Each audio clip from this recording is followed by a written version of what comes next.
Bonjour chers étudiants, aujourd'hui on va voir l'exercice numéro 3 de la série 2 et bien sûr dans lequel on va essayer d'étudier les mêmes notions, donc les indicateurs de tendance centrale, les indicateurs de dispersion, tout en les appliquant à des caractères ou à un caractère continu.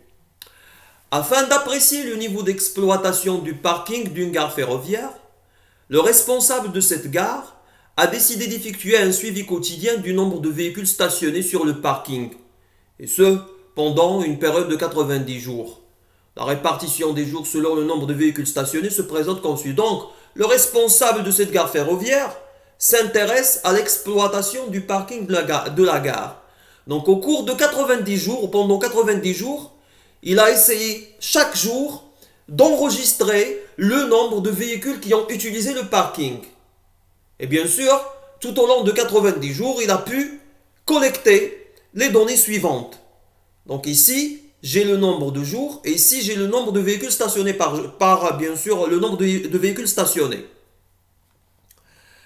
Dans ce cas-là, la population étudiée est représentée par quoi? Par les jours. Parce que qu'est-ce que je fais ici? Je prends ces jours d'observation et je les répartis ou je les classe en fonction d'un caractère ou d'un critère qui est le nombre de véhicules stationnés. Par exemple ici, j'ai pendant 9 jours, le nombre de véhicules stationnés était inclus entre 110 et 120. Pendant 10 jours, le nombre de véhicules stationnés était inclus entre 125 et 130.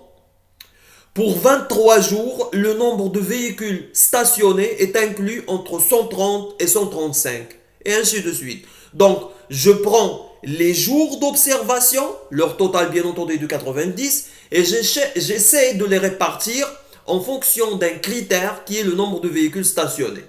Et bien sûr, ici, vous avez un certain nombre de questions classiques. Le mode, déterminer le mode, la médiane, les quartiles, la moyenne arithmétique, pour bien sûr les indicateurs de tendance centrale. Vous allez également déterminer l'écart interquartile, l'étendue, l'écart type. Bien sûr, ce sont des indicateurs de dispersion. Je commence directement avec le mode. Bien sûr, le tableau qui est donné par l'exercice se présente comme suit. Et la première des choses à laquelle on doit penser lorsque dans ce genre d'exercice, c'est bien entendu l'amplitude des intervalles. Parce que j'ai des intervalles et je veux calculer le mode, ou même si je veux construire l'histogramme, je dois me poser la question, est-ce que j'ai des amplitudes égales ou j'ai des amplitudes inégales? Et bien sûr, qui dit amplitude dit intervalle. Et la question se pose lorsque j'ai des intervalles, donc lorsque j'ai des caractères qui sont continus. Donc je calcule ici à titre d'exemple l'amplitude du premier intervalle.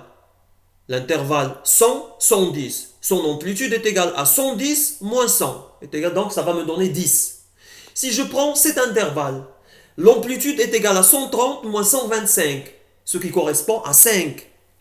Si je prends le dernier intervalle, l'amplitude est égale à 155 moins 145, ça va me donner bien entendu 10. Donc voilà les amplitudes que j'ai calculées en suivant cette logique-là. Et bien entendu, je constate que les amplitudes ne sont pas égales. Et lorsque les amplitudes ne sont pas égales, je suis obligé de procéder à la correction des effectifs. Et bien entendu, cette correction s'impose lorsque je veux calculer le mode, et elle s'impose également lorsque je veux construire l'histogramme. Donc s'il vous plaît, vous êtes obligé de corriger les effectifs lorsque les amplitudes ne sont pas les mêmes. Mais bien sûr, cette correction, je vais en avoir besoin dans deux cas. Premièrement, pour le calcul du mode, et deuxièmement, pour la construction ou l'élaboration de l'histogramme. Ici, bien sûr, on veut calculer le mode. Donc, je procède à la correction en appliquant cette formule. L'effectif divisé par l'amplitude correspondante. Par exemple, ici, j'ai l'effectif de 8. Je vais le diviser par l'amplitude correspondante qui est 10. Donc, 8 sur 10 est égal à 0,8. Je vais faire la même chose avec la deuxième ligne. Le nombre de jours 9 divisé par l'amplitude 10 est égal à 0,9. Et bien sûr, je vais poursuivre en appliquant la même formule. Par exemple, si je veux prendre également cet exemple, le nombre de jours il est de 20, je vais le diviser par l'amplitude qui est de 10, ça me donne 2. Donc je suis ici, j'ai devant moi les effectifs corrigés. Donc je vais travailler avec ces effectifs corrigés, j'étais obligé de les corriger parce que les amplitudes ne sont pas, donc ils ne sont pas égales, ils n'ont pas la même valeur. Donc finalement, je vais prendre mes effectifs corrigés et je vais, dans ce cas-là, calculer le mode. Donc, en calculant le mode, je dois tout d'abord déterminer la classe modale. La classe modale, elle est indiquée. Elle est indiquée par l'effectif corrigé le plus élevé. L'effectif corrigé le plus élevé ici, et qui va m'indiquer la classe modale, est égal à 40,6. Ça, c'est l'effectif le plus corrigé, le plus élevé. L'effectif corrigé le plus élevé. Donc, je vais prendre cet effectif et il va m'indiquer la classe modale qui est de 130, 135. Donc je vais travailler avec cette classe parce que jusqu'à maintenant ce que j'ai fait c'est j'ai déterminé une classe qui s'appelle la classe modale et qui correspond à l'effectif le plus élevé. Mais à l'intérieur de cette classe modale, je suis obligé de calculer d'une manière précise le mode en suivant la formule suivante, donc en retenant la formule suivante. Bien entendu, je vais essayer de voir cette formule d'une manière détaillée. Qu'est-ce que je vais faire? Donc ça, c'est le mode. Je cherche à le calculer. Je vais travailler avec les effectifs corrigés et je vais travailler avec la classe modale. Donc EI correspond à la borne inférieure de la classe modale, c'est-à-dire 130. Je vais prendre 130 et mettre le nombre ici. Plus EI plus 1. EI plus 1 correspond à la borne supérieure de la classe modale. Elle est de l'ordre de 135, donc je vais prendre 135 et les mettre ici. EI plus 1 moins EI. EI, c'est bien sûr la borne inférieure de mon intervalle. 130, je prends 130 et je vais mettre le nombre ici. Multiplié par NI. NI, c'est tout simplement l'effectif corrigé correspondant à la classe modale, c'est 4,6. Je vais prendre 4,6 et mettre ce nombre ici. Moins NI moins 1, c'est également l'effectif corrigé, mais c'est l'effectif corrigé qui précède la classe modale. Donc, qui est quoi? L'effectif corrigé qui se trouve au-dessus de la classe modale. Voilà la classe modale, voilà l'effectif corrigé qui précède la classe modale, donc il est égal à quoi? À 2. Donc, je vais prendre 2 et mettre ce nombre ici. Donc 4,6 moins 2. Je poursuis.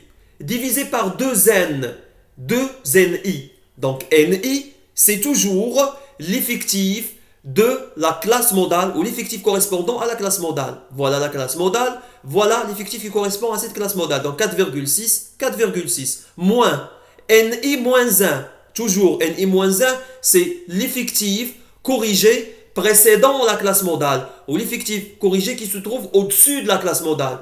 Voilà la classe modale, voilà l'effectif corrigé qui précède la classe modale. Donc il est bien sûr ici, je l'ai surligné en jaune, donc 2, je vais prendre 2 et les mettre ici. Et à la fin, j'ai moins n plus 1. N plus 1, c'est également l'effectif corrigé, mais cette fois-ci, l'effectif corrigé qui suit la classe modale. Donc, il se trouve au-dessous de la classe modale. Voilà voilà la classe modale, voilà l'effectif corrigé qui se trouve au-dessous de la classe modale ou qui suit la classe modale. Donc, c'est 2. Je l'ai surligné en vert, donc je vais mettre 2 ici. Bien sûr, le mode, lorsque je calcule sous tous ces éléments-là, donc en appliquant la formule, je vais tomber sur 132,5. Et je vais dire que le nombre de véhicules stationnés le plus fréquemment constaté au niveau de mon parking se fixe à peu près 133 véhicules. Donc je ne peux pas dire 132,5 parce que ce sont des véhicules, donc je l'ai arrondi. Par la suite, je passe à la médiane. Et là, bien sûr, je vais déterminer algébriquement la médiane, pas graphiquement. Qu'est-ce que je dois faire dans ce cas-là? Donc c'est une détermination algébrique.